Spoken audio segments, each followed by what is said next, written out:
আজ আপনার জন্য শরদিন্দু বন্দ্যোপাধ্যায়ের লেখা ব্যোমকেশ কাহিনী অগ্নিবাণ। শরদিন্দু বন্দ্যোপাধ্যায়ের জন্ম ৩০শে মার্চ ১৮৯৯ সালে এবং মৃত্যু ২২শে সেপ্টেম্বর ১৯৭০ সালে। ব্যোমকেশ সিরিজের প্রধান গল্প পথের কাঁটা লেখা হয়েছিল ১৩৩৯ বঙ্গাব্দে অর্থাৎ ইংরেজির ১৯৩৩ সালে। দ্বিতীয় গল্পটি সীমান্ত হীরাও লেখা হয় ওই একই সালে। তবে লেখকের নিজের কথায় সত্যান্বেষী গল্পেই ব্যোমকেশ চরিত্রটি এস্টাবলিশড হয় এবং তাই পাঠকদের সুবিধের জন্য সত্যান্বেষীকেই ব্যোমকেশের প্রথম গল্প বলে ধরা হয়। অগ্নিবাণ গল্পটি ব্যোমকেশের সপ্তম কাহিনী। লেখক লিখেছিলেন ৫ই বৈশাখ ১৩৪২ অর্থাৎ ইংরেজির ১৯৩৫ সালে। ব্যোমকেশের গল্প ২ টাকা দামের এই বইটিতে সংকলিত হয়েছিল অগ্নিবাণ। এই গল্পটি আমরা পাঠ করছি আনন্দ পাবলিশার্স থেকে প্রকাশিত ব্যোমকেশ অমনিবাস প্রথম খণ্ডটি থেকে। শ্রোতাদের সুবিধের জন্য গল্পের ভাষাটি চলিত এবং কিছু জায়গায় সহজ করে নেওয়া হয়েছে। অগ্নিবাণের প্রধান চরিত্রে ব্যোমকেশ, অজিত, হাবুল, দেবকুমার বাবু, সৎমা, ডক্টর রুদ্র, মন্মথ ও বীরেন বাবু। মুখ্য ভূমিকায় দীপ ও মীর। শুরু হচ্ছে অগ্নিবাণ।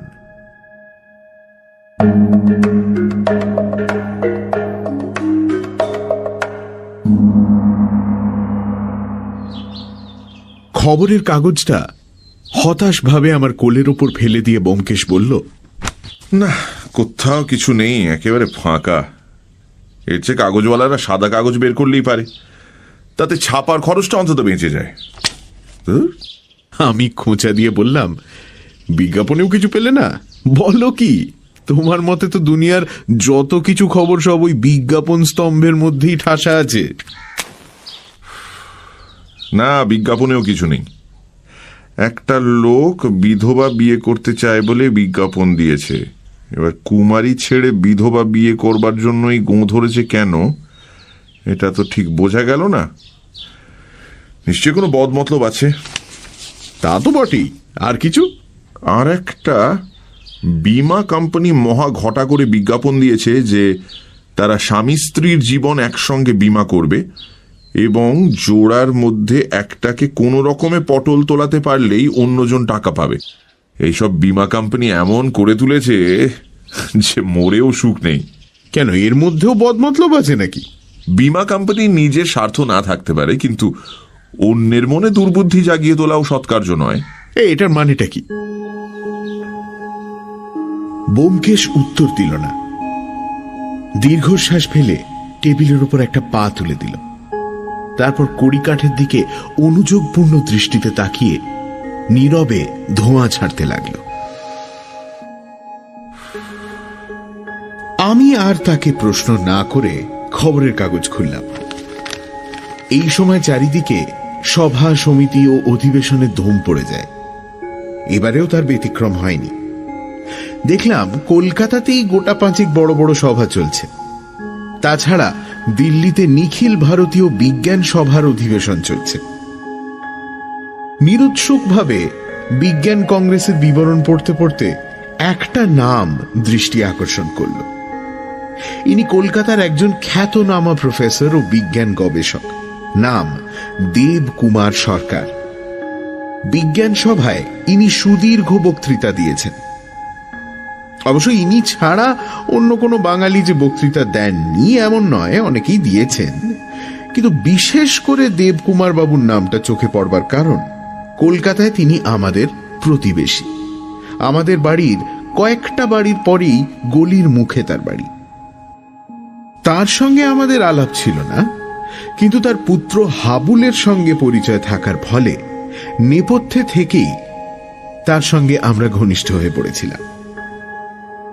দেবকুমার বাবুর ছেলে হাবুল কিছুদিন থেকেই ব্যোমকেশের ভক্ত হয়ে পড়েছিল। ছোকরার বয়স 18-19, কলেজে 2nd কিংবা 3rd ইয়ারে পড়ে। ভালো মানুষ ছেলে, আমাদের সামনে বেশি কথা বলতে পারত না। অবাকভাবে ব্যোমকেশের মুখের দিকে তাকিয়ে থাকত। ব্যোমকেশ মৃদু হেসে এই অস্ফুটবাক ভক্তের পূজা গ্রহণ করত। কখনো চা খাওয়ার নিমন্ত্রণ করলে হাবুল একেবারে কৃতার্থ হয়ে যেত। এই হাবুলের বাবা কি ধরনের বক্তৃতা দিয়েছেন জানবার জন্য একটু কৌতূহল হলো।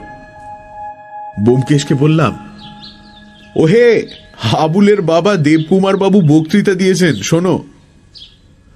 ব্যোমকেশ কড়িকাঠ থেকে চোখ নামাল না, বিশেষ ঔৎসুক্য প্রকাশ করল না।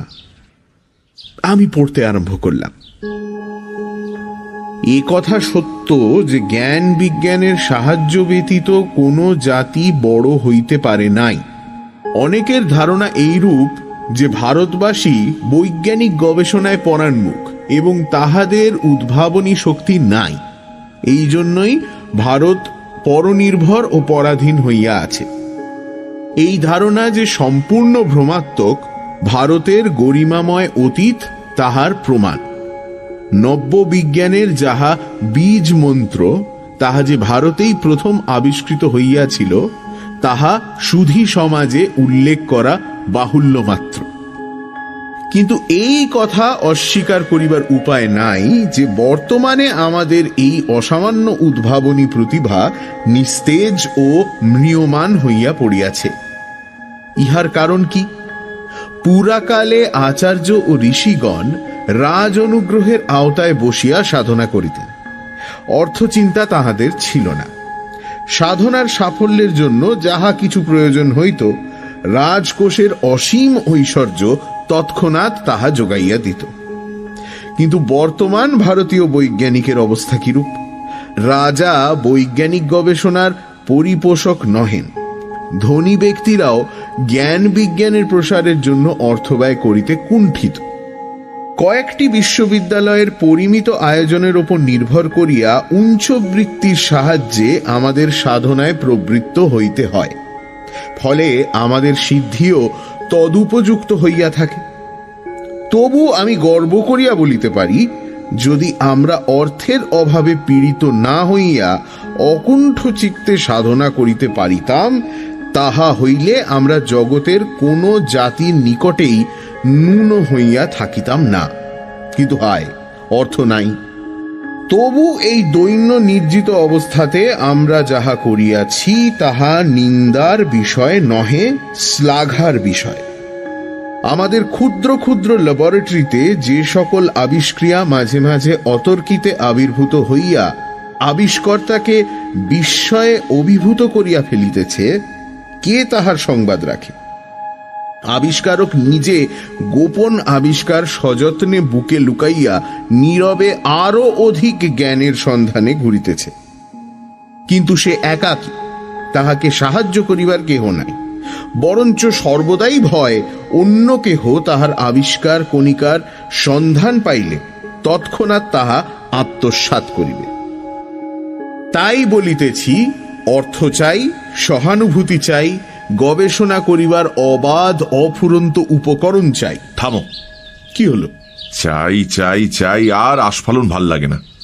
বিষের সঙ্গে খোঁজ নেই, কুলোপানা চক্কর। আরে এই তো মজা।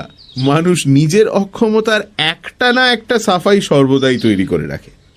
আমাদের দেশের আচার্যরাও তো ব্যতিক্রম নয়। দেবকুমার বাবুর লেকচার পড়লেই তো বোঝা যায়। হাবুল ছোকরা দেখতে হাবাগোবা ভালো মানুষ হলেও ভেতরে ভেতরে বেশ বুদ্ধিমান। তার বাবা হয়ে দেবকুমার বাবু এমন ইয়ের মতো আদি অন্তহীন বক্তৃতা দিয়ে বেড়ান কেন, এটাই আশ্চর্য। বুদ্ধিমান ছেলের বাবা হলেই যে বুদ্ধিমান হতে হবে এমন তো কোনো কথা নেই। দেবকুমার বাবুকে তুমি দেখেছ? ঠিক বলতে পারি না। তাকে দেখবার দুর্নিবার আকাঙ্ক্ষা কখনো প্রাণে জাগেনি, তবে শুনেছি তিনি দ্বিতীয় পক্ষে বিবাহ করেছেন। নির্বুদ্ধিতার এর চেয়ে বড় প্রমাণ আর কি থাকতে পারে? ব্যোমকেশ ক্লান্তভাবে চোখ বন্ধ করল। ঘড়িতে 8:30 বাজে। বসে বসে আর কি করব ভেবে না পেয়ে শেষে পুঁটিরামকে আর এক দফা চা ফরমাস করব ভাবছি, এমন সময় ব্যোমকেশ হঠাৎ সোজা হয়ে উঠে বসল। সিঁড়িতে কার পায়ের শব্দ শোনা যাচ্ছে। হাবুল। তার আবার কি হলো? বড্ড তাড়াতাড়ি আসছে। কয়েক মুহূর্ত পরেই হাবুল সজোরে দরজা ঠেলে ঘরে ঢুকে পড়ল। তার চুল উস্কো খুস্কো, চোখ দুটো যেন ভয়ে ও অভাবনীয় আকস্মিক দুর্ঘটনার আঘাতে ঠিকরে বেরিয়ে আসছে। কি হে হাবুল, কি হয়েছে? হাবুলের পাগলের মতো দৃষ্টি কিন্তু ব্যোমকেশের ওপর নিবদ্ধ ছিল। আমার প্রশ্ন যেন সে শুনতেই পেল না। টলতে টলতে ব্যোমকেশের সামনে গিয়ে দাঁড়িয়ে বলল, ব্যোমকেশ দা, সর্বনাশ হয়ে গেছে। আমার বোন রেখা রেখা হঠাৎ মরে গিয়েছে। ব্যোমকেশ দা, রেখা নেই। ব্যোমকেশ হাবুলকে হাত ধরে একটা চেয়ারে বসিয়ে দিল। কিছুক্ষণ তাকে শান্ত করা গেল না। সে অসহায়ভাবে কাঁদতে লাগল। মিনিট 5 পরে অপেক্ষাকৃত সুস্থির হলে হাবুল ব্যাপারটা খুলে বলল। দেবকুমার বাবু কয়েকদিন হলো দিল্লি গেছেন। বাড়িতে হাবুল, তার ছোট বোন রেখা ও তাদের সৎমা আছেন। আজ সকালে উঠে হাবুল যথারীতি নিজের তেতলা নিভৃত ঘরে পড়তে বসেছিল। 8টা বেজে যাবার পর নিচে হঠাৎ সৎমার কণ্ঠে ভীষণ চিৎকার শুনে তাড়াতাড়ি নেমে এলো। দেখল সৎমা রান্নাঘরের সামনে দাঁড়িয়ে ঊর্ধ্বস্বরে প্রলাপ বকছেন। তার প্রলাপের কোনো অর্থ বুঝতে না পেরে হাবুল রান্নাঘরে প্রবেশ করে দেখল তার বোন রেখা উনুনের সামনে হাঁটু গেড়ে বসে আছে। কি হয়েছে জানবার জন্য হাবুল তাকে প্রশ্ন করল, কিন্তু রেখা উত্তর দিল না। তখন তার গায়ে হাত দিয়ে নাড়া দিতেই হাবুল বুঝল রেখা নেই। তার গা বরফের মতো ঠান্ডা, হাত পা ক্রমশ শক্ত হয়ে আসছে। আমি এখন কি করব ব্যোমকেশ দা? বাবা বাড়ি নেই, তাই আপনার কাছে ছুটে এলুম। রেখা নেই ব্যোমকেশ দা, রেখা মরে গিয়েছে। কি করে এমন হলো ব্যোমকেশ দা? হাবুল, তুমি পুরুষ মানুষ, বিপদে অধীর হয়েও না। কি হয়েছিল রেখার বলো দেখি? বুকের ব্যামো ছিল কি? তা তো জানি না। কত বয়স? 16 বছর। আমার চেয়ে 2 বছরের ছোট। সম্প্রতি কোনো অসুখ বিসুখ হয়েছিল? বেরি বেরি বা ওইরকম কিছু? না। চলো তোমার বাড়িতে চলো। নিজের চোখে না দেখলে কিছুই ধারণা করা যাচ্ছে না। তোমার বাবাকে তার করা দরকার, তিনি এসে পড়ুন, কিন্তু সে 2 ঘন্টা পরে করলেও চলবে। আপাতত একজন ডাক্তার চাই। আচ্ছা, তোমার বাড়ির কাছেই ডাক্তার রুদ্র থাকেন না? বেশ, এসো অজিত।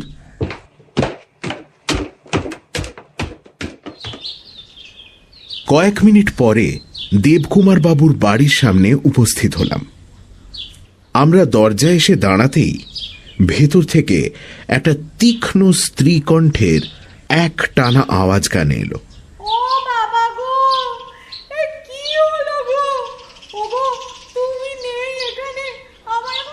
কণ্ঠস্বরে উদ্বেগ ও আশঙ্কার চিহ্ন পূর্ণ মাত্রায় থাকলেও শোকের লক্ষণ বিশেষ পাওয়া গেল না। বুঝলাম বিমাতা বিলাপ করছেন। একটা বৃদ্ধ গোছের ভৃত্য কিংকর্তব্য বিমূঢ়ের মতো বাইরে দাঁড়িয়েছিল। ব্যোমকেশ তাকে বলল, তুমি এ বাড়ির চাকর? যাও, ওই বাড়ি থেকে ডাক্তারবাবুকে ডেকে নিয়ে এসো। চাকরটা একটা কিছু করবার সুযোগ পেয়ে দ্রুত প্রস্থান করল। হাবুলকে সঙ্গে নিয়ে আমরা ভেতরে প্রবেশ করলাম। যার কণ্ঠস্বর বাইরে থেকে শুনতে পাচ্ছিলাম, তিনি ওপরে উঠবার সিঁড়ির মুখে দাঁড়িয়ে একাকী অনর্গল বকে চলেছেন। আমি জানতাম এরকম কিছু একটা হবে। সবই তো আমার দোষ। কি নেই বাবা, বাড়ির কর্তা নেই, সব দোষ তো এখন আমারই। আমার মরণ হয় না কেন গো? সব ছেলে মেয়ে নিয়ে কি অশান্তি, একটু কি জীবনে শান্তি পাবো না? আমি আগেই বুঝেছিলাম এই সংসারে শান্তি থাকবে না গো। যতই চেষ্টা করো এই সংসারে শান্তি থাকার নয়। আমাদের পায়ের শব্দে তিনি চমকে আমাদের দিকে তাকালেন। দুজন অপরিচিত লোককে হাবুলের সঙ্গে দেখে তিনি মাথার ওপর আঁচলটা টেনে তাড়াতাড়ি ওপরে উঠে গেলেন। আমি মুহূর্তের জন্য তার মুখটি দেখতে পেয়েছিলাম। আমার মনে হলো তার লাল চোখের ভেতরে একটা ত্রাস মিশ্রিত বিরক্তির ছায়া দেখা দিয়েই আঁচলের আড়ালে ঢাকা পড়ে গেল। আমার মা। বুঝেছি। রান্নাঘর কোনটা? হাবুল আঙুল দিয়ে দেখিয়ে দিল। জুতো খুলে আমরা রান্নাঘরে প্রবেশ করলাম। ঘরটা প্রায় অন্ধকার, আলো প্রবেশের কোনো পথ নেই। হাবুল দরজার পাশে হাত বাড়িয়ে সুইচ টিপতেই একটা ধোঁয়াটে বৈদ্যুতিক বাল্ব জ্বলে উঠল। তখন ঘরের ভেতরটা ভালো করে দেখতে পেলাম। দরজার অপর দিকে দেয়ালে সংলগ্ন পাশাপাশি দুটি কয়লার উনুন, তাতে ভাঙা পাথুরে কয়লা স্তূপ করা রয়েছে, কিন্তু আগুন নেই। এই অগ্নিহীন চুল্লির সামনে নতজানু হয়ে একটি মেয়ে বসে আছে, যেন বেদি প্রান্তে উপাসনারত একটি স্ত্রী মূর্তি। মেয়েটির দেহ সামনের দিকে ঝুঁকে আছে, মাথাও বুকের উপর নেমে পড়েছে। হাত দুটি সামনে বাড়ানো দেখে মনে হয় না যে সে মৃত। ব্যোমকেশ সন্তর্পণে গিয়ে তার নাড়ি টিপল। তার মুখ দেখেই বুঝলাম নাড়ি নেই। ব্যোমকেশ হাত ছেড়ে দিয়ে ধীরে ধীরে মেয়েটির থুতনি ধরে মুখ তুলল। প্রাণহীন দেহে মৃত্যু কাঠিন্য দেখা দিতে আরম্ভ করেছে। মুখ অল্প একটুখানি উঠল। মেয়েটি বেশ সুশ্রী, হাবুলের মতো নয়। রং ফর্সা, মুখের গড়ন ধারালো, নিচের ঠোঁট অভিমানিনীর মতো সামান্য ফোলা। 16 বছর বয়স অনুযায়ী গড়ন ভালোই। মাথার দীর্ঘ চুলগুলি বোধহয় স্নানের আগে বিনুনি খুলে পিঠে ছড়িয়ে দিয়েছিল, সেইভাবেই ছড়ানো আছে। পরনে একটি আধময়লা গঙ্গা যমুনা ডুরে। গয়নার মধ্যে হাতে 3 গাছি করে সোনার চুড়ি, কানে মিনে করা হালকা ঝুমকো, গলায় একটা সরু হার। ব্যোমকেশ কাছ থেকে তাকে ভালো করে দেখে নিয়ে উঠে দাঁড়ালো।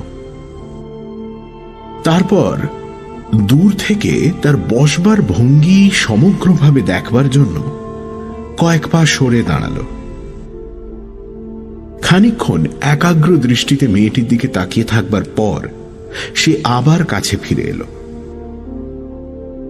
মেয়েটির ডান হাতটি তুলে হাতের তালু পরীক্ষা করে দেখল। তালুতে কয়লার কালি লেগে আছে।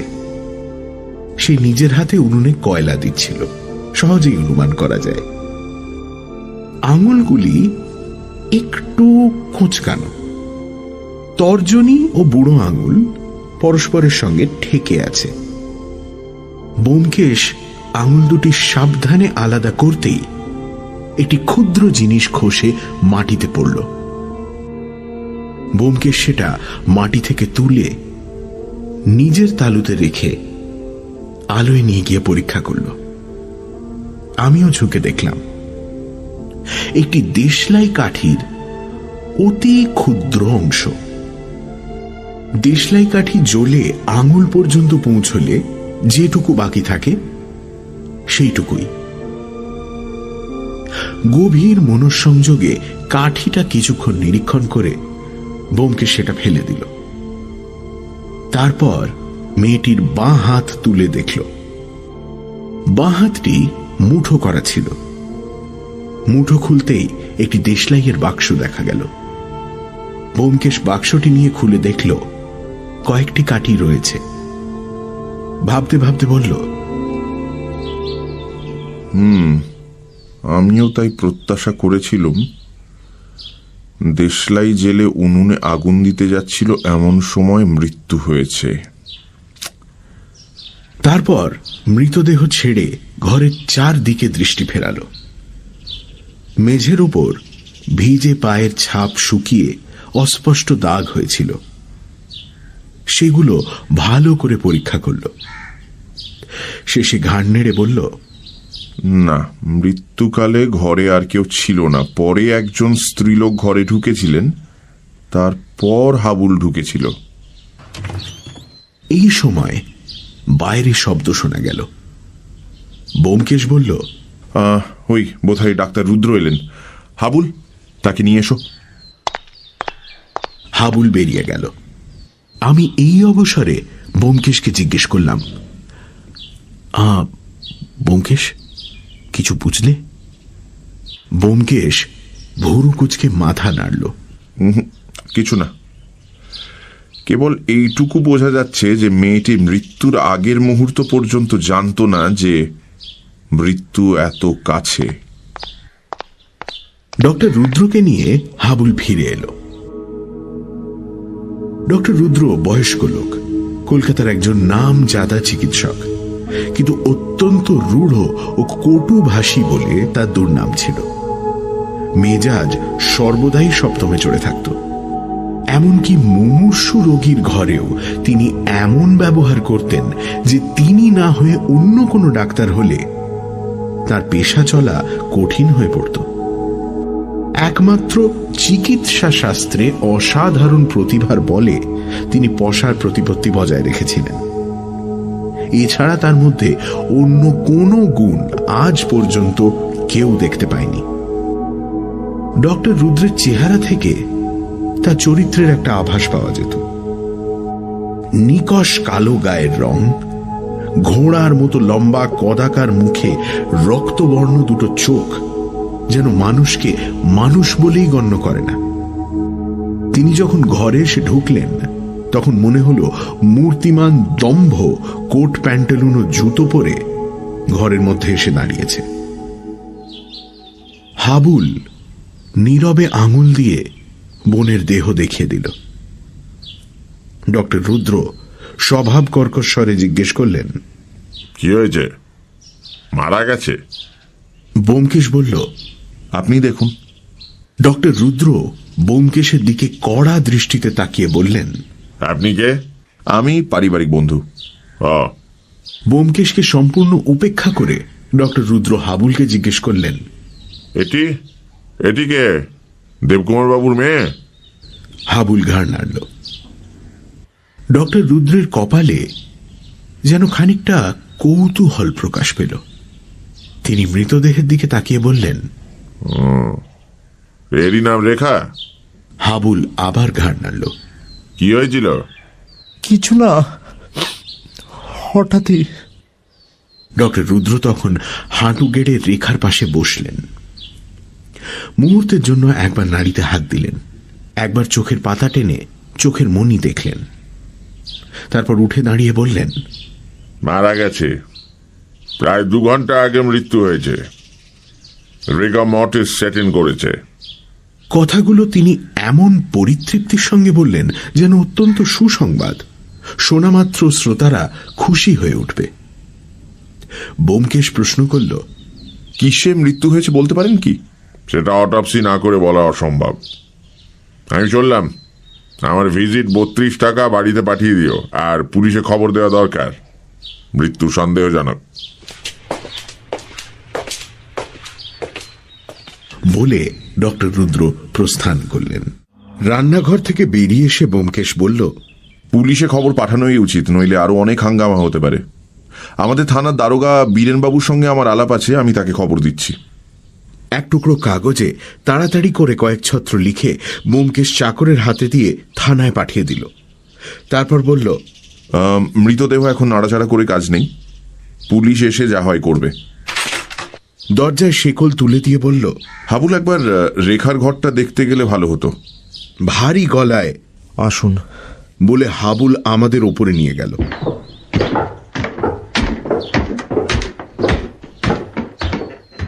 প্রথম খানিকটা কান্নাকাটি করার পর সে কেমন যেন আচ্ছন্নের মতো হয়ে পড়েছিল।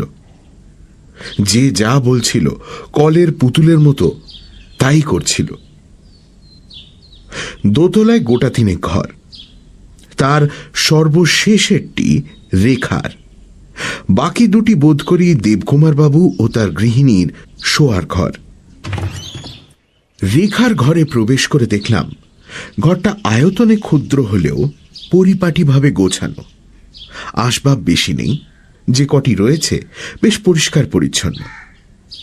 একধারে একখানা ছোট খাটের ওপর বিছানা, অপরদিকে জানলার ধারে লেখবার টেবিল, পাশে ছোট শেলফে 2 সারি বাংলা বই সাজানো। দেওয়ালে ব্র্যাকেটের ওপর একটা আয়না, তার নিচে চিরুনি, চুলের ফিতে, কাঁটা ইত্যাদি রয়েছে। ঘরটির সর্বত্র গৃহকর্মে সুনিপুণা ও শিক্ষিতা মেয়ের হাতের চিহ্ন যেন আঁকা রয়েছে। ব্যোমকেশ ঘরের এটা ওটা নেড়ে একবার চারিদিকে ঘুরে বেড়ালো, চুলের ফিতে ও কাঁটা নিয়ে পরীক্ষা করল, তারপর জানলার ধারে গিয়ে দাঁড়ালো। জানলাটা ঠিক গলির ওপরেই। গলির অপর দিকে একটু পাশে ডক্টর রুদ্রের প্রকাণ্ড বাড়ি ও ডাক্তারখানা। বাড়ির খোলা ছাদ জানলা দিয়ে স্পষ্ট দেখা যায়।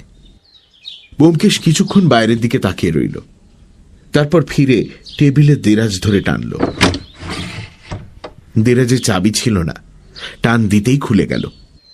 দেখলাম তাতে বিশেষ কিছু নেই। 2-1টা খাতা, চিঠি লেখার প্যাড, সেন্টের শিশি, ছুঁচ সুতো এইসব রয়েছে। একটা শিশি তুলে নিয়ে ব্যোমকেশ দেখল ভেতরে কয়েকটা সাদা ট্যাবলেট রয়েছে। ব্যোমকেশ বলল, অ্যাসপিরিন। রেখা কি অ্যাসপিরিন খেত? হাবুল বলল, হ্যাঁ, মাঝে মাঝে ওর মাথা ধরতো।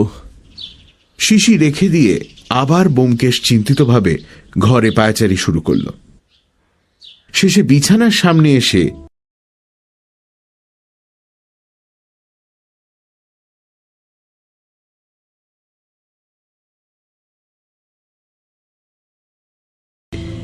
মাথার চাপের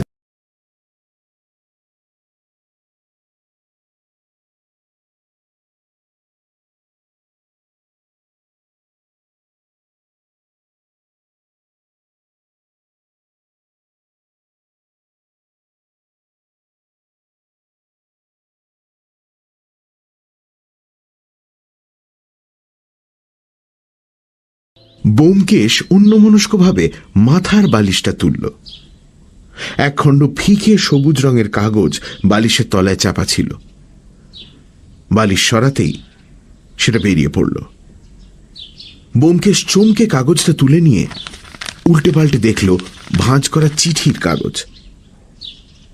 সে একবার একটু ইতস্তত করল, তারপর চিঠির ভাঁজ খুলে পড়তে আরম্ভ করল। আমিও গলা বাড়িয়ে চিঠিটা পড়লাম। মেয়েলি ছাদের অক্ষরে তাতে লেখা রয়েছে, নন্তুদা, আমাদের বিয়ের সম্বন্ধ ভেঙে গেল। তোমার বাবা 10,000 টাকা চান। অত টাকা বাবা দিতে পারবেন না। আর কাউকে আমি বিয়েও করতে পারবো না। এটা বোধ হয় তুমিও জানো। কিন্তু এ বাড়িতে থাকা অসহ্য হয়ে উঠেছে। আমাকে একটু বিষ দিতে পারো? তোমাদের ডাক্তারখানায় তো অনেক রকমের বিষ পাওয়া যায়। দিও। যদি না দাও, অন্য যে কোনো উপায়ে আমি মরব। তুমি তো জানো আমার কথার নড়চড় হয় না। ইতি, তোমার রেখা।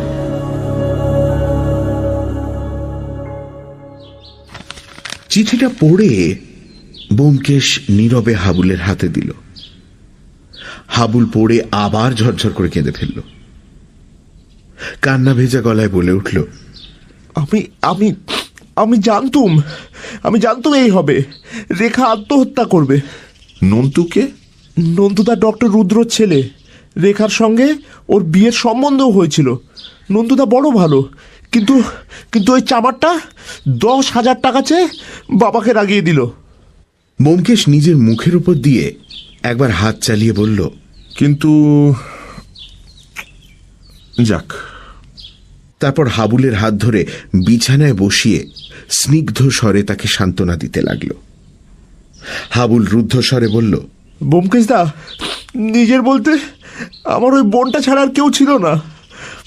মা নেই, বাবাও আমাদের কথা ভাবার সময় পান না। বলে সে মুখে কাপড় দিয়ে ফোঁপাতে লাগল।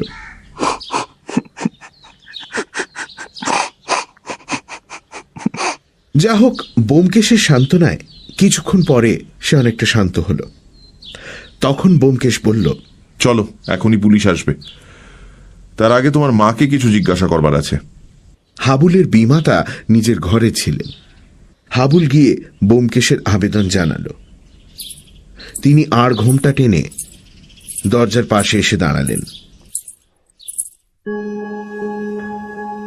এর আগে তাকে এক নজর মাত্র দেখেছি, এখন আরো ভালো করে দেখলাম। তার বয়স বোধ হয় 27-28 হবে। রোগা লম্বা ধরনের চেহারা, রং বেশ ফর্সা, মুখের গড়নও সুন্দর। কিন্তু তবু তাকে দেখে সুন্দরী বলা তো দূরের কথা, চলনসই বলতেও দ্বিধা হয়। চোখের দৃষ্টিতে একটা স্থায়ী প্রখরতা, পাতলা ঠোঁট এমন ভাবে বেঁকে আছে যেন সর্বদাই অন্যের দোষ ত্রুটি দেখছেন। তার অসন্তোষ চিহ্নিত মুখ দেখে আমার মনে হলো বিয়ের পর থেকে হয়তো ইনি একদিনের জন্য সুখী হননি। মানসিক উদারতার অভাবে সপত্নী সন্তানদেরও কখনো স্নেহের দৃষ্টিতে দেখেননি, নিজেরও সন্তান হয়নি, তাই তার স্নেহহীন মুখ মরুভূমির মতো শুকনো হয়ে রয়েছে। আর একটা জিনিস লক্ষ্য করলাম, তার বোধ হয় সূচিবাই আছে। তিনি যেরকম ভঙ্গিতে দরজার পাশে এসে দাঁড়ালেন, তাতে মনে হলো তিনি নিজেকে ও নিজের ঘরটিকে সর্বপ্রকার অশুদ্ধি থেকে রক্ষা করবার চেষ্টা করছেন। পাছে আমরা তার ঘরে পদার্পণ করে ঘরের পবিত্রতা নষ্ট করে দিই, তাই দ্বার আগলে দাঁড়িয়ে রয়েছেন। আমরা অবশ্য ঘরে প্রবেশ করার চেষ্টা করলাম না, বাইরেই দাঁড়িয়ে রইলাম। ব্যোমকেশ প্রশ্ন করল, আজ সকালে রেখার সঙ্গে আপনার দেখা হয়েছিল? উত্তরে মহিলাটি এক গঙ্গা কথা বলে গেলেন। দেখলাম অন্যান্য নারী সুলভ সদ্গুণের মধ্যে বাচালতাও বাদ নেই। একবার কথা বলা শুরু করলে আর থামতে পারেন না। ব্যোমকেশের ছোট্ট প্রশ্নের উত্তরে তিনি তার মনের ও সংসারের অধিকাংশ কথাই বলে ফেললেন। আজ সকালে ঝি আসেনি দেখে তিনি রেখাকে রান্নাঘর ধুয়ে উনুনে আগুন দিতে বলেছিলেন। অবশ্য সপত্নী সন্তানদের তিনি সাধারণত সংসারের কোনো কাজ করতে বলেন না, নিজের গতর যতদিন আছে নিজেই সব করেন। কিন্তু তবু সংসারের সমস্ত কাজ করা তো আর একা মানুষের দ্বারা সম্ভব নয়। তাই তিনি রেখাকে উনুনটা ধরাতে বলে নিজের শোবার ঘর পরিষ্কার করে স্নান করতে গিয়েছিলেন। স্নান সেরে তিনি ওপরে চলে এসেছেন। রান্নাঘরে কি হচ্ছে না হচ্ছে তিনি দেখেননি। তারপর কাপড় ছেড়ে চুল মুছে 10 বার ইষ্টমন্ত্র জপ করে নিচে গিয়ে দেখেন ওই কাণ্ড। সপত্নী সন্তানদের কোনো কথায় তিনি থাকেন না, অথচ এমনই তার কপাল যে যত ঝঞ্ঝাট তাকেই পোয়াতে হয়। এখন যে ব্যাপার ঘটেছে তাতে সকলেই হয়তো তাকেই দুষবে, বিশেষত কর্তা ফিরে এসে যে কি মহামারী কাণ্ড বাঁধাবেন তা কল্পনা করাও দুষ্কর। একে তো তিনি কর্তার চক্ষুশূল, তিনি মরলেই কর্তা বাঁচেন। বাক্যস্রোত কিঞ্চিত থামলে ব্যোমকেশ ধীরে ধীরে জিজ্ঞেস করল, আজ সকালে আপনি রেখাকে কি কোনো রূঢ় কথা বলেছিলেন? এবার মহিলাটি একেবারে তেলে বেগুনে জ্বলে উঠলেন। রূঢ় কথা আমার মুখ দিয়ে বেরোয় না, তেমন ভদ্রলোকের মেয়ে আমি নই। এ বাড়িতে ঢুকে অবধি সতীন পো সতীন ঝিনিয়ে ঘর করছি, কিন্তু কেউ বলুক দেখি যে একটা কড়া কথা আমার মুখ দিয়ে বেরিয়েছে। তবে আজ সকালে রেখাকে উনুন ধরাতে পাঠালুম। সে রান্নাঘর থেকে ফিরে এসে বললে দেশলাই খুঁজে পাচ্ছে না, বলে ঘরে ঢুকে ব্র্যাকেটের উপর দেশলাই নিলে। আমি তখন মেজে মুছছিলুম, বললুম বাসি কাপড়ে ঘরে ঢুকলে এত বড় মেয়ে হয়েছ, এইটুকু হুঁশ নেই? দেশলাইয়ের দরকার ছিল দোকান থেকে একটা আনিয়ে নিলেই পারতে। এইটুকুই বলেছি, এছাড়া আর একটি কথাও আমার মুখ দিয়ে বেরোয়নি। এতে যদি অপরাধ হয়ে থাকে তো ঘাট মানছি। অপরাধের কথা নয়, কিন্তু দেশলাই নিতে রেখা আপনার ঘরে এলো কেন? আপনার ঘরেই কি দেশলাই থাকে? হ্যাঁ, রাত্রিরে আমি অন্ধকারে ঘুমোতে পারি না, তেলের ল্যাম্প জ্বেলে শুই, তাই ঘরে দেশলাই রাখতে হয়। ওই ব্র্যাকেটের উপর ল্যাম্প আর দেশলাই থাকে, সবাই জানে, রেখাও জানতো। ঘরের মধ্যে উঁকি মেরে দেখলাম খাটের মাথার দিকে একটা ছোট কাঠের ব্র্যাকেট, তার উপর ছোট একটা ল্যাম্প রয়েছে। ঘরের অন্যান্য অংশ এই সুযোগে দেখে নিলাম। পরিচ্ছন্নতার বাড়াবাড়ি, এমনকি দেওয়ালে মা কালীর ছবিটি পর্যন্ত যেন ঘরের সুচিতা ভঙ্গের ভয়ে সন্ত্রস্তভাবে জিব্বার করে আছেন। ভুরু কুচকে ব্যোমকেশ জিজ্ঞেস করল, তাহলে এই সময় রেখাকে আপনি শেষ দেখেন, তারপর আর তাকে জীবিত দেখেননি? না, দেখিনি। তারপর বলে গৃহিণী বোধ করি আবার এক প্রস্থ বক্তৃতা শুরু করতে যাচ্ছিলেন, এমন সময় নিচে থেকে চাকর জানালো যে দারোগা বাবু এসেছেন। আমরা নিচে নেমে গেলাম। দারোগা বীরেনবাবুর সঙ্গে ব্যোমকেশের ঘনিষ্ঠতা ছিল। দুজনেই দুজনের কদর বুঝতেন। বীরেনবাবু মধ্যবয়স্ক লোক, হৃষ্টপুষ্ট মজবুত চেহারা, বিচক্ষণ ও চতুর কর্মচারী বলে তার সুনাম ছিল। ব্যোমকেশ তাকে যথেষ্ট শ্রদ্ধা করত। কয়েকটা জটিল ব্যাপারে ব্যোমকেশকে তার সাহায্য নিতে হয়েছিল। শহরের নিম্ন শ্রেণীর গাঁটকাটা ও গুন্ডাদের চালচলন সম্বন্ধে তার অগাধ অভিজ্ঞতা ছিল। ব্যোমকেশের সঙ্গে মুখোমুখি হতেই বীরেনবাবু বললেন, কি খবর ব্যোমকেশ বাবু? গুরুতর কিছু নাকি? আপনি নিজেই তার বিচার করুন। মৃতদেহ পোস্টমর্টেমের জন্য রওনা করে দিয়ে দেবকুমার বাবুকে টেলিগ্রাম পাঠিয়ে এই শোচনীয় ব্যাপারের যথাসম্ভব সুব্যবস্থা করতে বেলা 2টো বেজে গেল। বাড়ি ফিরে আমি আর ব্যোমকেশ যখন খাওয়া শেষ করছি, তখন শীতের বেলা পড়ে আসছে। ব্যোমকেশ বিমনা ও নীরব হয়ে রইল। মস্তিষ্কের যে খোরাকের জন্য আমরা ব্যাকুল হয়ে উঠেছিলাম, তা এমন নির্মমভাবে দেখা দেবে কে ভেবেছিল? বেচারা হাবুলের কথা বারবার মনে পড়ে মনটা খারাপ হয়ে যাচ্ছিল। ক্রমে সন্ধ্যা হয়ে গেল। ব্যোমকেশ দৃষ্টিহীন চোখে জানলার বাইরে তাকিয়ে চুপ করে বসে রইল। আমি জিজ্ঞেস করলাম, আত্মহত্যাই তাহলে? কি বলো? ব্যোমকেশ চমকে উঠল। হ্যাঁ, ও রেখার কথা বলছো? তোমার কি মনে হয়? যদিও মন সম্পূর্ণ সংশয়মুক্ত ছিল না, তবু বললাম, আত্মহত্যা ছাড়া আর কি হতে পারে? চিঠি থেকেও তো ওর অভিপ্রায় বেশ বোঝাই যাচ্ছে। তা যাচ্ছে। আচ্ছা, কি উপায়ে আত্মহত্যা করেছে তুমি মনে করো? বিষ খেয়ে, সে কথাও তো চিঠিতেই আছে আছে আছে কিন্তু বিষ পাবার আগেই বিষ খেয়ে আত্মহত্যা কি করে হতে পারে আমি ভেবে পাচ্ছি না। চিঠিতে রেখা বিষ চেয়েছিল, কিন্তু চিঠি যখন যথাস্থানে পৌঁছয়নি, লেখিকার বালিশের তলাতেই থেকে গিয়েছিল, তখন বিষ এলো কোত্থেকে? আমি বললাম, চিঠিতে আছে সে বিষ না পেলে অন্য কোনো উপায়ে। কিন্তু চিঠি পাঠাবার আগেই সে অন্য উপায় অবলম্বন করবে, এটা তুমি সম্ভব মনে করো? আমি নিরুত্তর রইলাম। কিছুক্ষণ পরে ব্যোমকেশ বলল, তাছাড়া উনুন জ্বালতে জ্বালতে কেউ আত্মহত্যা করে না। রেখার মৃত্যু এসেছিল অকস্মাৎ।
সব ওই দিকেই নির্দেশ করছে। ব্যোমকেশ অপ্রতিভভাবে হাসল। বুদ্ধির সঙ্গে মনের আপোষ করতে পারছি না। কেবলই মনে হচ্ছে মৃত্যুটা সহজ নয়, সাধারণ নয়। কোথায় একটা মস্ত গলদ আছে। কিন্তু যাক, এখন মিথ্যে মাথা গরম করে লাভ নেই। কাল ডাক্তারের রিপোর্ট পেলেই সব বোঝা যাবে। ঘর অন্ধকার হয়ে গেছিল। ব্যোমকেশ উঠে আলো জ্বালল। এই সময় বাইরের দরজায় আস্তে আস্তে টোকা মারার শব্দ হলো। সিঁড়িতে পায়ের শব্দ শোনা যায়নি। ব্যোমকেশ বিস্মিতভাবে ভুরু কুঁচকে বলল, কে? ভেতরে এসো। একটি অপরিচিত যুবক নিঃশব্দে প্রবেশ করল। বলিষ্ঠ সুশ্রী চেহারা, কিন্তু শুকনো বিবর্ণ মুখে ট্র্যাজেডির ছায়া পড়েছে। পায়ে রাবার সোলের জুতো ছিল বলেই তার পায়ের আওয়াজ আমরা শুনতে পাইনি। সে কয়েক পা এগিয়ে অনিশ্চিতভাবে দাঁড়িয়ে রইল। আমার নাম মনমথনাথ রুদ্র। ব্যোমকেশ তার আপাদমস্তক দেখে নিয়ে বলল, আপনি নন্দবাবু, আসুন। বলে একটা চেয়ার দেখিয়ে দিল। চেয়ারে বসে পড়ে যুবক থেমে থেমে বলল, আপনি আমাকে চেনেন? ব্যোমকেশ টেবিলের সামনে বসে বলল, সম্প্রতি আপনার নাম জানবার সুযোগ হয়েছে। আপনি রেখার মৃত্যু সম্বন্ধে কিছু জানতে চান? যুবকের কণ্ঠস্বর একটু কেঁপে গেল। সে বলল, হ্যাঁ, কি করে তার মৃত্যু হলো ব্যোমকেশবাবু? তা তো এখনো জানা যায়নি। অস্বাভাবিক উজ্জ্বল চোখ ব্যোমকেশের মুখের ওপর রেখে মনমথ বলল, আপনার কি সন্দেহ সে আত্মহত্যা করেছে? সম্ভব নয়। তবে কি কেউ তাকে? এখনো জোর করে কিছু বলা যায় না। দুহাতে মুখ ঢেকে মনমথ কিছুক্ষণ বসে রইল।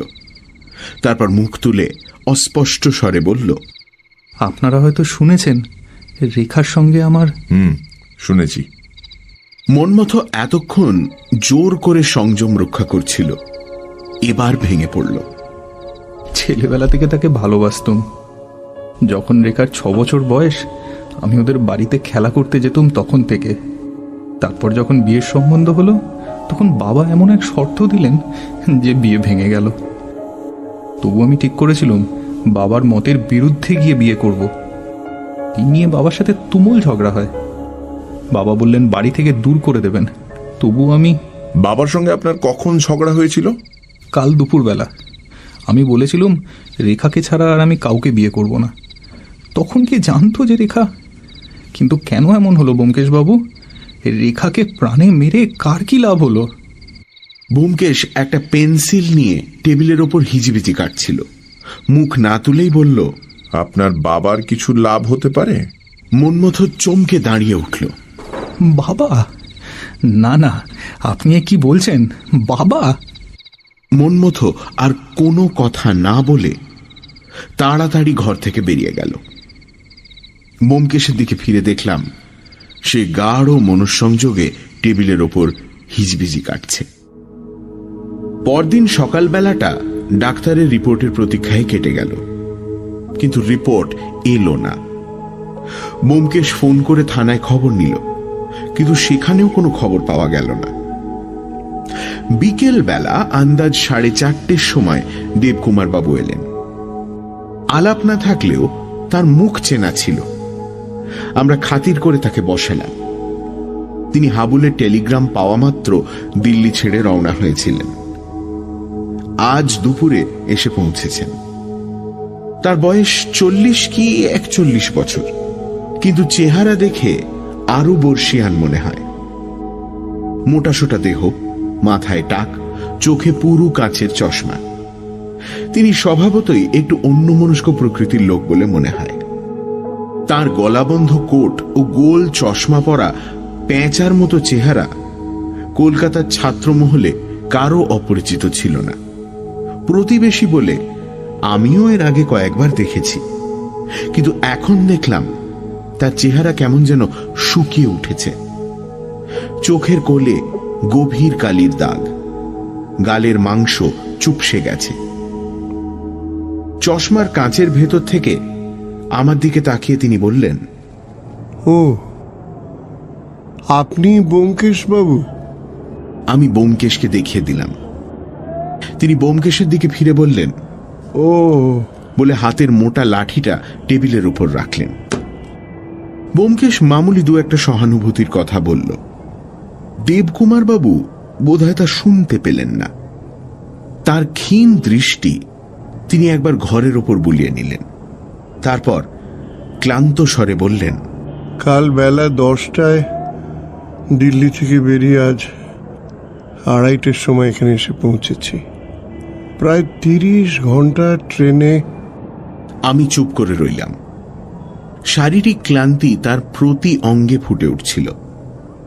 দেবকুমার তারপর ব্যোমকেশের দিকে চোখ ফেরালেন। হাবুলের মুখে আপনার কথা শুনেছি, বিপদের সময় সাহায্য করেছেন, আপনাকে অশেষ ধন্যবাদ। সে কি কথা, যদি একটু সাহায্য করতে পেরে থাকি সে তো প্রতিবেশীর কর্তব্য। তা বটে, কিন্তু আপনি কাজের লোক। তারপর হঠাৎ জিজ্ঞাসা করলেন, আচ্ছা, কি হয়েছিল মেয়েটার কিছু বুঝতে পেরেছেন কি?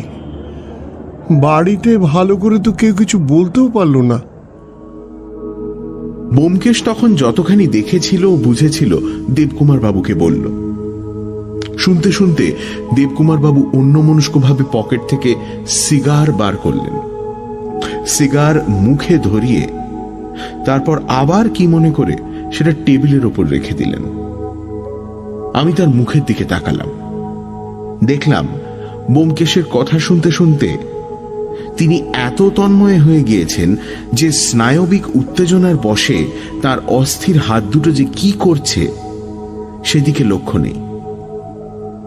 একবার তিনি চশমা খুলে বড় বড় চোখ দুটো নিষ্পলকভাবে প্রায় 2 মিনিট আমার মুখের উপর নিবদ্ধ করে রাখলেন, তারপর আবার চশমা পরে চোখ বন্ধ করে রইলেন। ব্যোমকেশের বিবরণ শেষ হলে দেবকুমার বাবু অনেকক্ষণ চুপ করে থেকে হঠাৎ বলে উঠলেন, হ্যাঁ, ওই ডাক্তার রুদ্রটা আমার বাড়িতে ঢুকেছিল। চামার, চণ্ডাল, টাকার জন্য পারে না এমন কাজ নেই, একটা জীবন্ত পিশাচ। উত্তেজনার বশে তিনি লাঠিটা মুঠো করে ধরে একেবারে দাঁড়িয়ে উঠলেন। তার মুখ হঠাৎ ভীষণ হিংস্র ভাব ধারণ করল। কয়েক মুহূর্ত পরেই কিন্তু আবার তার মুখ স্বাভাবিক অবস্থায় ফিরে গেল। আমাদের চোখে বিস্ময়ের চিহ্ন দেখে মনে হয় তিনি একটু লজ্জাই পেলেন। গলা ঝেড়ে বললেন, আমি চাই ব্যোমকেশবাবু, আর একবার আপনাকে ধন্যবাদ জানাচ্ছি। দরজা পর্যন্ত গিয়ে তিনি থমকে দাঁড়ালেন, ভুরু কুঁচকে কি যেন চিন্তা করলেন, তারপর ফিরে বললেন, আমার পয়সা থাকলে এ ব্যাপারের অনুসন্ধানে আপনাকে নিযুক্ত করতাম, কিন্তু আমি গরিব, আমার পয়সা নেই। ব্যোমকেশ কি একটা বলতে চাইল, তিনি লাঠি নেড়ে তাকে বাধা দিলেন। আর বিনা পারিশ্রমিকে আমি কারো সাহায্য গ্রহণ করতে পারবো না। পুলিশ অনুসন্ধান করছে, তারাই যা পারে করুক। অনুসন্ধান করার আছেই বা কি?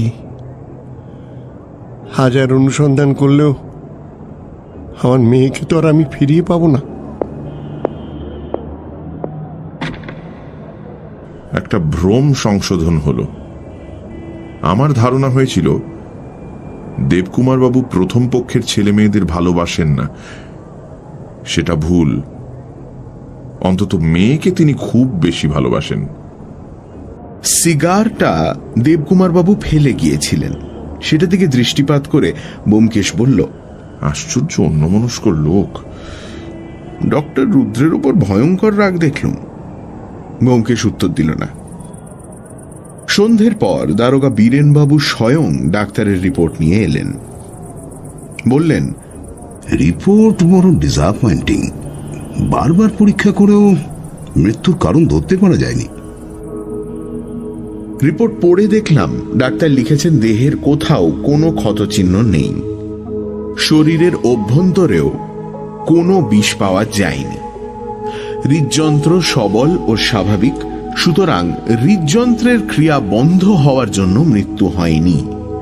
যতদূর বুঝতে পারা যায় অকস্মাৎ স্নায়ুমণ্ডলীর পক্ষাঘাত হওয়ায় মৃত্যু ঘটেছে, কিন্তু কি করে স্নায়ুমণ্ডলীর পক্ষাঘাত ঘটল তা বলতে ডাক্তার অক্ষম। এরকম অদ্ভুত লক্ষণহীন মৃত্যু তিনি এর আগে কখনো দেখেননি। ব্যোমকেশ কাগজটা হাতে নিয়ে ভুরুকুচকে চিন্তিত মুখে বসে রইল। বীরেনবাবু বললেন, এ কেস অবশ্য করোনারের কোর্টে যাবে, সেখানে অজ্ঞাত কারণে মৃত্যু রায় বেরোবে। তারপর আমরা অর্থাৎ পুলিশ ইচ্ছে করলে অনুসন্ধান চালাতে পারি, আবার নাও চালাতে পারি। ব্যোমকেশবাবু, আপনি কি বলেন? এই রিপোর্টের পর অনুসন্ধান করলে কোনো ফল হবে কি? ফল হবে কিনা বলতে পারি না, কিন্তু অনুসন্ধান চালানো উচিত। কেন বলুন দেখি? আপনি কি কাউকে সন্দেহ করেন? ঠিক যে কোনো ব্যক্তি বিশেষকে সন্দেহ করি তা নয়, তবে আমার দৃঢ় বিশ্বাস এর মধ্যে গোলমাল আছে। আমারও তাই মনে হয়। আচ্ছা, দেবকুমার বাবুর স্ত্রীকে আপনার কিরকম মনে হলো? ব্যোমকেশ কিছুক্ষণ চুপ করে রইল, তারপর ধীরে ধীরে বলল, দেখুন, আমার মনে হয় ও পথে গেলে হবে না। এই মৃত্যু রহস্যের জট ছাড়াতে হলে সর্বপ্রথমে জানতে হবে কিভাবে মৃত্যু হয়েছিল।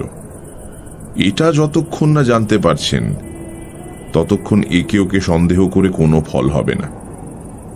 অবশ্য এই কথাও মনে রাখতে হবে যে মেয়েটির মৃত্যুর সময় তার সৎ মা ও সহোদর ভাই ছাড়া বাড়িতে আর কেউ ছিল না, কিন্তু তাই বলে আসল জিনিসটাকে দৃষ্টির বাইরে যেতে দিলে চলবে না। কিন্তু ডাক্তার যে কথা বলতে পারছে না। ডাক্তার কেবল মৃতদেহ পরীক্ষা করেছেন, আমরা মৃতদেহ ছাড়া আরো অনেক কিছু দেখেছি। সুতরাং ডাক্তার যা পারেননি আমরাও তা পারবো না এমন কোনো কথা নেই। কিন্তু তা বটে, কিন্তু যা হোক, আপনি তো দেবকুমার বাবুর পক্ষ থেকে গোড়া থেকেই আছেন, শেষ পর্যন্ত নিশ্চয়ই থাকবেন। দুজনে পরামর্শ করে চলে যাবে। এই খানিক আগে দেবকুমার বাবু এসেছিলেন, তিনি আমাকে বরখাস্ত করে গেছেন। সে কি? হ্যাঁ, আমার অবৈতনিক সাহায্য তিনি চান না, আর টাকা দিয়ে আমাকে নিয়োগ করতে তিনি অক্ষম। বটে, তিনি অক্ষম কিসে?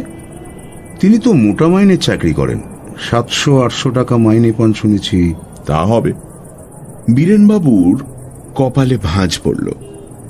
তিনি বললেন, দেবকুমার বাবুর আর্থিক অবস্থা সম্বন্ধে খোঁজ নিতে হচ্ছে, কিন্তু আপনার সাহায্য প্রত্যাখ্যান করবার কি কারণ থাকতে পারে?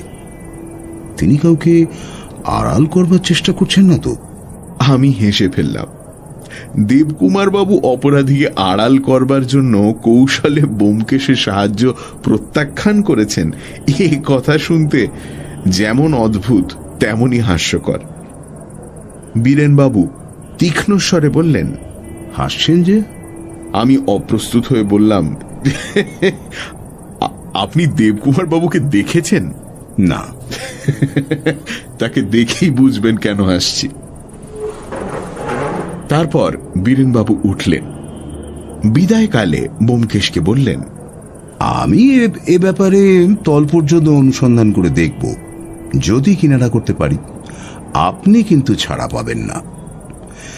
দেবকুমার বাবু আপনাকে বরখাস্ত করেছেন বটে, কিন্তু দরকার হলে আমি আপনার কাছে আসবো, মনে রাখবেন। ব্যোমকেশ খুশি হয়ে বলল, সে তো খুব ভালো কথা। আমার যতদূর সাধ্য আপনাকে সাহায্য করব। হাবুলের সম্পর্কে এ ব্যাপারে আমার একটা ব্যক্তিগত আকর্ষণও রয়েছে। বেশ বেশ। আচ্ছা, উপস্থিত কোন পথে চললে ভালো হয়? কিছু ইঙ্গিত দিতে পারেন কি? যা হোক, একটা সূত্র ধরে কাজ আরম্ভ করতে হবে তো। ব্যোমকেশ একটু চিন্তা করে বলল, ডাক্তার রুদ্রর দিক থেকে কাজ আরম্ভ করুন। এই গোলক ধাঁধার সত্যিকার পথ হয়তো ওই দিকেই আছে। বীরেনবাবু চমকে তার দিকে তাকালেন। ও আচ্ছা, আসি। মাথা নিচু করে ভাবতে ভাবতে তিনি বেরিয়ে গেলেন। এরপর 5-6 দিন একটানা ঘটনাহীনভাবে কেটে গেল। ব্যোমকেশ আবার যেন ঝিমিয়ে পড়ল। সকালে কাগজ পড়া এবং বিকেলে টেবিলের ওপর পা তুলে দৃষ্টিহীন চোখ শূন্যে মেলে থাকা ছাড়া তার আর কাজ রইল না। বীরেনবাবুও কদিনের মধ্যে দেখা দিলেন না, তাই তার তদন্ত কতদূর এগোলো জানতে পারলাম না। আগন্তুকের মধ্যে কেবল হাবুল একবার করে আসত। সে এলে ব্যোমকেশ নিজের অবসাদ ঝেড়ে ফেলে নানা ধরনের আলোচনায় তাকে প্রফুল্ল করবার চেষ্টা করত। কিন্তু হাবুল বিষণ্ণ মুখে চুপচাপ বসে থাকত, তারপর আস্তে আস্তে উঠে চলে যেত। বাড়িতে কি হচ্ছে না হচ্ছে জিজ্ঞাসা করলেও সে ভালোভাবে জবাব দিতে পারত না।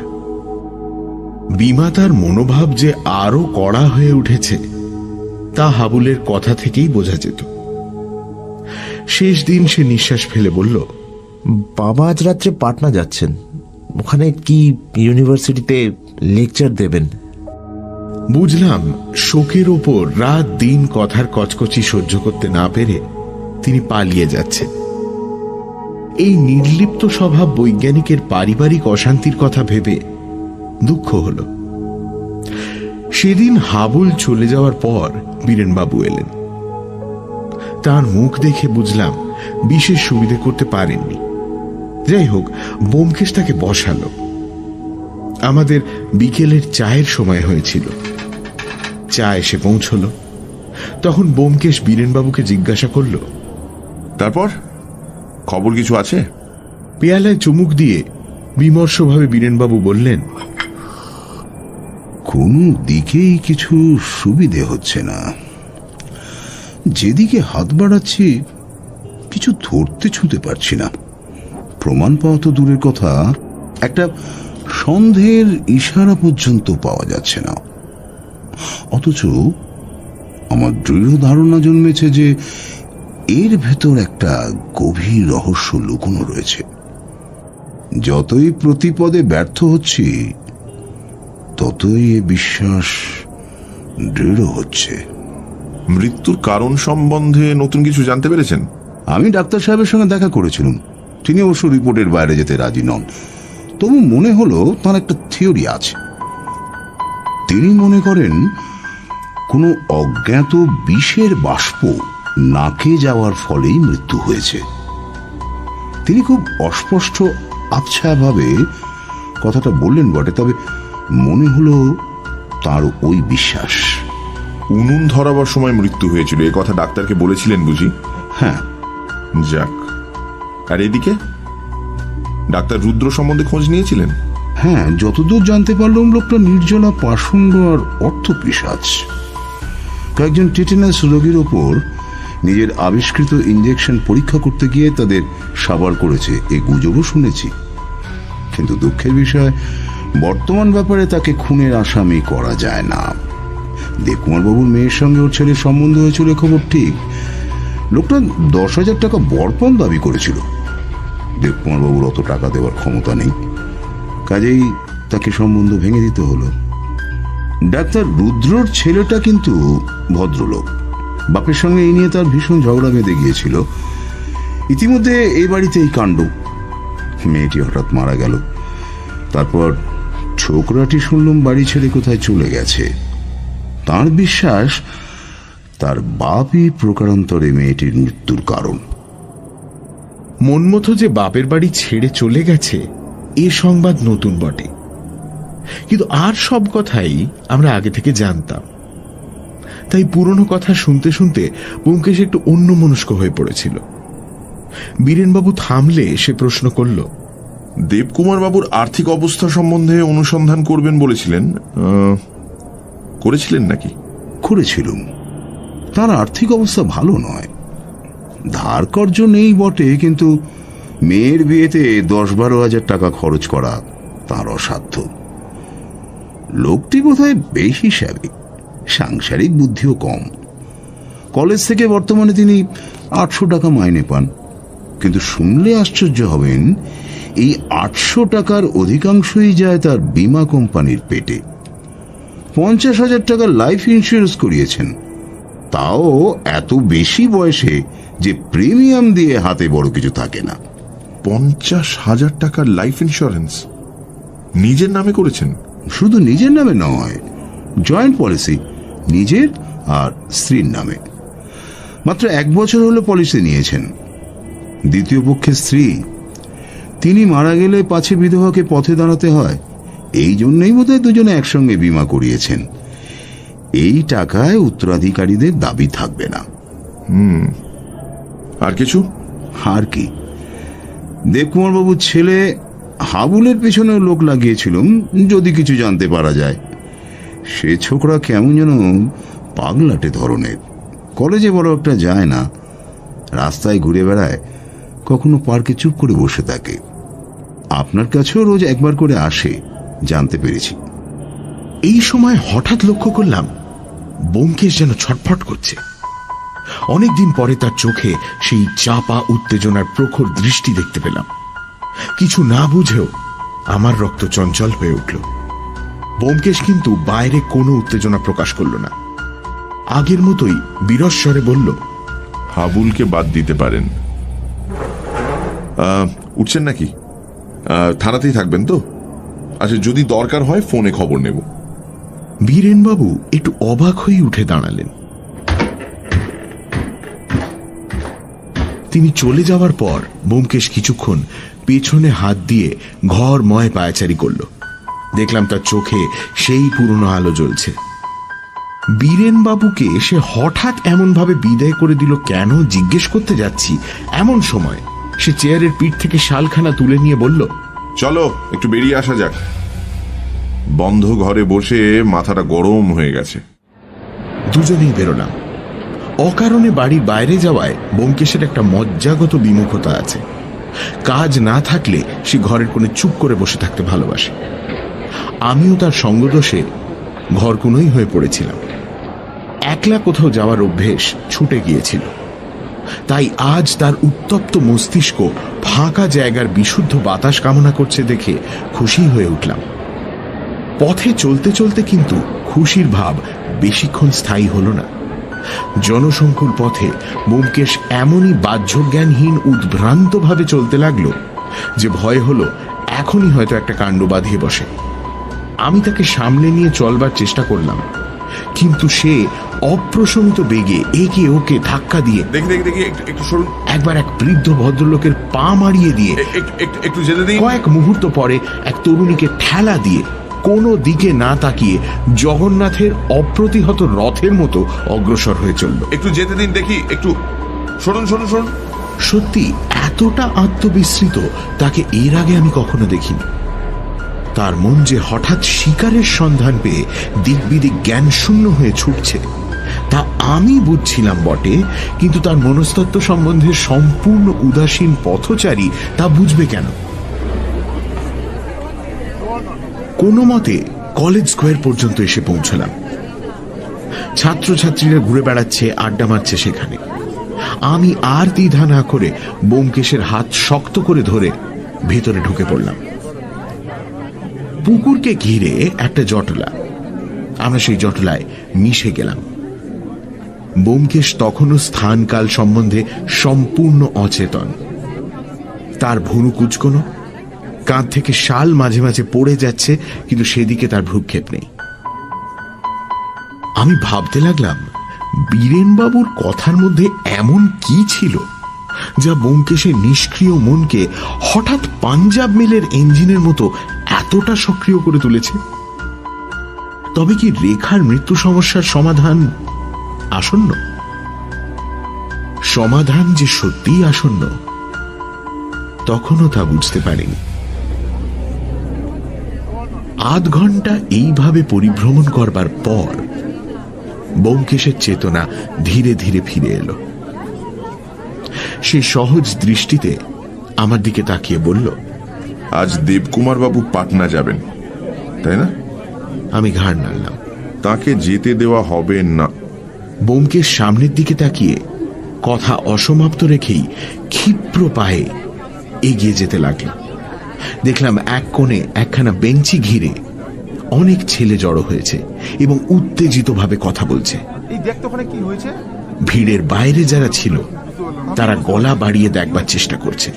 গিয়ে দেখি বলে। তাদের ভাব দেখে মনে হলো অসাধারণ কিছু ঘটেছে। সেইখানে উপস্থিত হয়ে ব্যোমকেশ একটা ছেলেকে জিজ্ঞেস করলো, কি হয়েছে?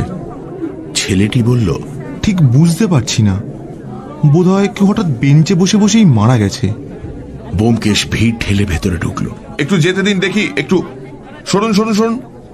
আমিও তার পেছনে পেছনে বেঞ্চির সামনে উপস্থিত হয়ে দেখলাম একটি ছোকরা ঠ্যাসান দিয়ে বসে আছে, যেন বসে বসে ঘুমিয়ে পড়েছে। মাথা বুকের ওপর ঝুঁকে পড়েছে, পা সামনের দিকে প্রসারিত, ঠোঁটের কোণে একটা সিগারেট ঝুলছে। সিগারেটে অগ্নিসংযোগ করা হয়নি। মুঠো করা বাঁ হাতের মধ্যে একটা দেশলাইয়ের বাক্স।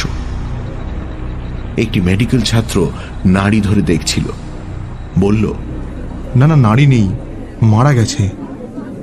সন্ধ্যা হয়ে আসছিল, ভিড়ের মধ্যে ভালো করে দেখা যাচ্ছিল না। ব্যোমকেশ থুতনি ধরে মৃতের মুখ তুলেই যেন চমকে উঠে ছেড়ে দিল। আমারও বুকে হাতুড়ির মতো একটা প্রবল আঘাত লাগল। দেখলাম আমাদের হাবুল।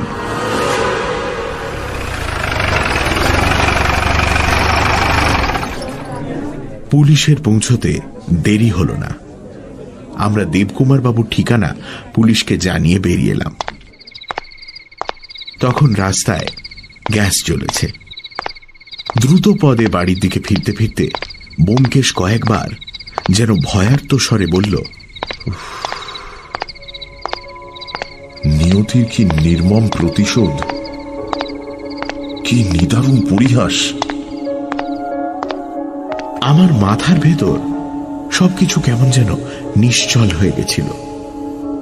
তবু অসীম অনুশোচনার সঙ্গে কেবল এই কথাটাই মনে হতে লাগলো, পরলোক যদি থাকে তবে যার মৃত্যুতে হাবুল এত কাতর হয়েছিল, সেই পরম স্নেহের বোনের সঙ্গেই তার এতক্ষণে মিলন হয়েছে। বাসায় পৌঁছে ব্যোমকেশ নিজের লাইব্রেরি ঘরে গিয়ে দরজা বন্ধ করে দিল। শুনতে পেলাম সে টেলিফোনে কথা বলছে। হ্যাঁ বীরেন বাবু, আপনি কোথায়? আচ্ছা আচ্ছা, না আপনি চলে আসুন। হ্যাঁ হ্যাঁ হ্যাঁ, আর শুনুন, ওয়ারেন্টটা মনে করে আনবেন। আচ্ছা রাখি। প্রায় 1 ঘন্টা পরে সে ঘর থেকে বেরিয়ে এসে ক্লান্ত স্বরে পুঁটিরামকে চা আনতে বলল। তারপর বুকে ঘাড় গুঁজে একখানা চেয়ারে বসে পড়ল। যে ট্র্যাজেডির শেষ অঙ্কে জবনিকা পড়তে আর দেরি নেই তার সম্বন্ধে বৃথা প্রশ্ন করে আমি আর তাকে বিরক্ত করলাম না। রাত্রি 8:30টার সময় বীরেন বাবু এলেন। ব্যোমকেশ জিজ্ঞেস করল, ওয়ারেন্ট এনেছেন? বীরেন বাবু ঘাড় নাড়লেন। তখন আবার আমরা বেরিয়ে গেলাম।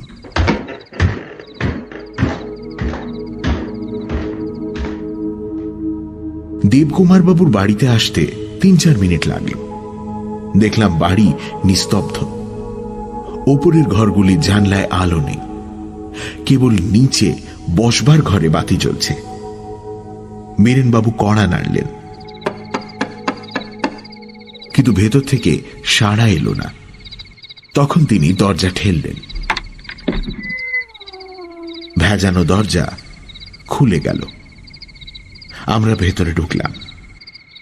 বাইরের ছোট্ট ঘরটিতে তক্তপোষ পাতা, তার উপর দেবকুমার বাবু নিশ্চলভাবে বসে আছেন। আমরা প্রবেশ করতে তিনি লাল চোখ তুলে আমাদের দিকে তাকালেন। কিছুক্ষণ চেয়ে থাকবার পর তার মুখে একটা তিক্ত হাসি দেখা দিল। তিনি মাথা নেড়ে অস্ফুট স্বরে বললেন, সকলই গরল ভেল। বীরেনবাবু এগিয়ে এসে বললেন, দেবকুমার বাবু, আপনার নামে ওয়ারেন্ট আছে। দেবকুমার বাবুর যেন চমক ভাঙল। তিনি দারোগাবাবুর ইউনিফর্মের দিকে তাকিয়ে বললেন, আপনারা এসে গেছেন, ভালোই হলো। আমি নিজেই তো থানায় যাচ্ছিলাম। তারপর দু হাত বাড়িয়ে দিয়ে বললেন, কই নিন, হাত কড়া লাগান। বীরেনবাবু বললেন, তার দরকার নেই। কোন অপরাধে আপনাকে গ্রেপ্তার করা হলো শুনুন। বলে অভিযোগ পড়ে শোনাতে গেলেন। দেবকুমার বাবু কিন্তু ইতিমধ্যে আবার অন্যমনস্ক হয়ে পড়লেন।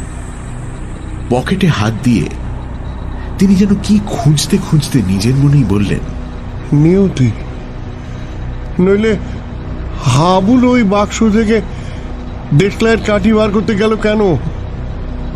আমি কি ভেবেছিলাম, কি হয়ে গেল? ভেবেছিলাম রেখার ভালো বিয়ে দেব, নিজের একটা বড় ল্যাবরেটরি করব, হাবুলকে বিলেত পাঠাবো। পকেট থেকে সিগার বার করে তিনি মুখে দিলেন। ব্যোমকেশ নিজের দেশলাই জ্বালিয়ে তার সিগারে অগ্নিসংযোগ করে দিল। তারপর বলল, দেবকুমার বাবু, আপনার ডেটলাইট আমাদের দিতে হবে। দেবকুমার বাবুর চোখে আবার সচেতন দৃষ্টি ফিরে এলো।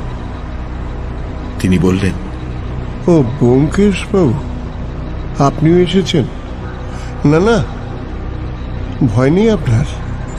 আমি আত্মহত্যা করব না।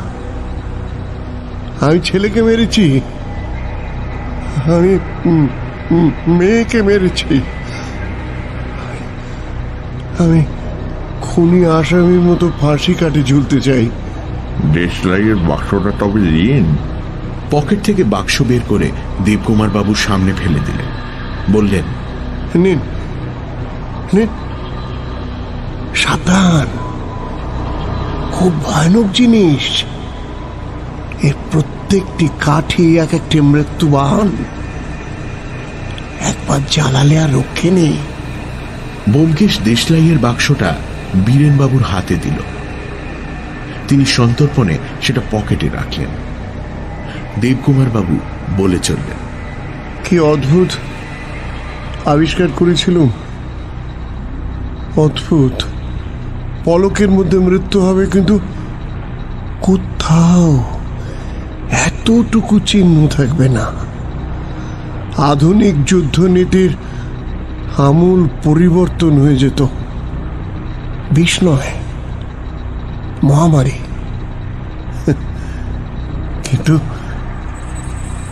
কিন্তু সকলেই গরল ভেল। তিনি বুক ভাঙা গভীর নিঃশ্বাস ত্যাগ করলেন। বীরেনবাবু মৃদুস্বরে বললেন, দেবকুমার বাবু, এবার যাবার সময় হয়েছে, চলুন। তিনি তক্ষুনি উঠে দাঁড়ালেন। ব্যোমকেশ একটু কুণ্ঠিত স্বরে জিজ্ঞেস করল, আপনার স্ত্রী কি বাড়িতেই আছেন? স্ত্রী?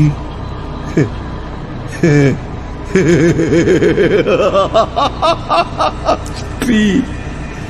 আমার ফাঁসির পর ইন্স্যুরেন্সের সব টাকা সেই পাবে। বলুন, এটা প্রকৃতির পরিহাস নয়?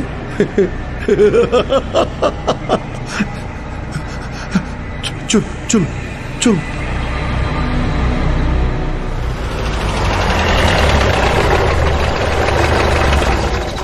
একটা ট্যাক্সি ডাকা হলো। ব্যোমকেশ হাত ধরে দেবকুমার বাবুকে তাতে তুলে দিলেন। বীরেনবাবু তার পাশে বসলেন। দুজন কনস্টেবল ইতিমধ্যে কোথা থেকে আবির্ভূত হয়েছে। তারাও ট্যাক্সিতে চেপে বসল। দেবকুমার বাবু গাড়ির ভেতর থেকেই বললেন, ব্যোমকেশ বাবু, আপনি আমার রেখার মৃত্যুর কিনারা করতে চেয়েছিলেন। আপনাকে ধন্যবাদ। আমরা ফুটপাতে দাঁড়িয়ে রইলাম। ট্যাক্সি চলে গেল।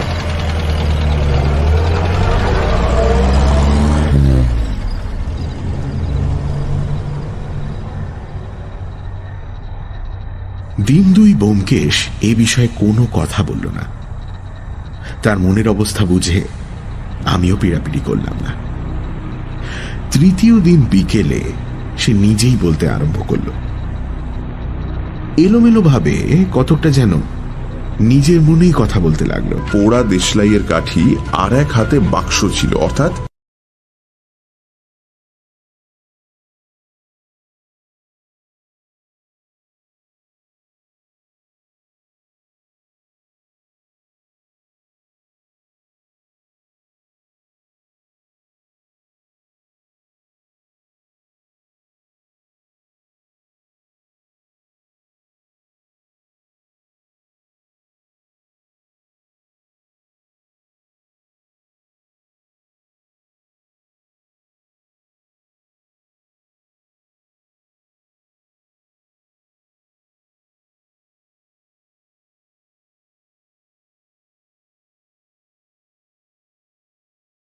নিয়ে এলো আর প্রথমেই জ্বাললো।